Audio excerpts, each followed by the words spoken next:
박덕흠 의원 사건에서 볼 수 있듯이 국회의원들은 주식을 백지 신탁했다는 명분으로 이해충돌 논란을 피해갑니다.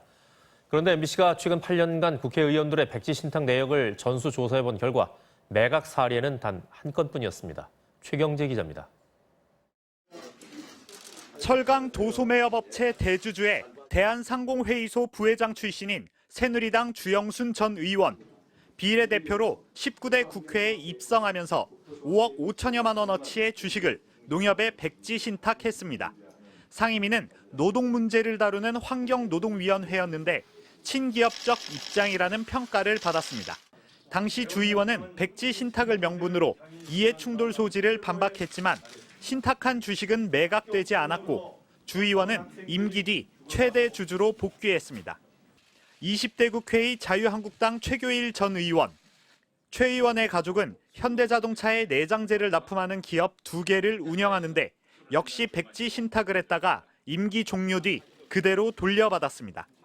재임 기간 최 의원은 국회 미래자동차 포럼 활동에 참여하면서 현대차 노조 파업 중단 촉구 결의안에 서명했고 가업 승계 유도와 관련이 있는 상속세 공제를 대폭 늘리는 법안을 발의하기도 했습니다. MBC 취재 결과 19대 20대 국회에서 직무 관련성이 있는 주식을 백지 신탁한 의원은 모두 16명. 하지만 실제 매각이 이뤄진 사례는 단 한 건에 불과한 것으로 나타났습니다. 이해충돌 논란 끝에 탈당한 박덕흠 의원이 백지 신탁한 주식도 여전히 유지되고 있습니다. 같은 기간 백지 신탁을 맡긴 정부 고위공직자 25명 중에서도 매각 사례는 4건뿐이었습니다. 백지 신탁한 주식이 잘 팔리지 않는 이유는 대부분 비상장 기업의 주식인데다 강제 매각 규정도 없기 때문입니다.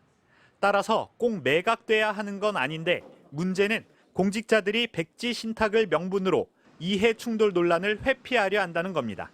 백지 신탁 등 재반상의 이행을 완료했기 때문에 저는 건설 회사들과의 이 관계에도 불구하고 어느 상임위에서 활동하는 것이 더 큰 문제가 되지 않을 것이라고. 실제 매각 사례가 거의 없다면 백지 신탁 행위가 직무 관련 상임위 활동의 근거가 되도록 방치해선 안 된다는 주장이 힘을 얻고 있습니다.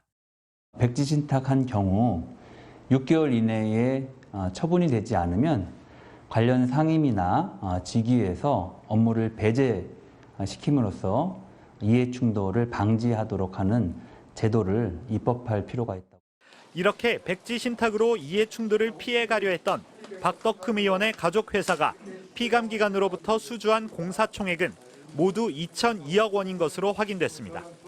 MBC가 추가 입수한 자료에 따르면 국토부 산하기관 수주 금액이 1,034억 원이었고 서울시 474억 원, 광주시 12억 원 등 지자체 수주가 968억 원이었습니다. MBC 뉴스 최경재입니다.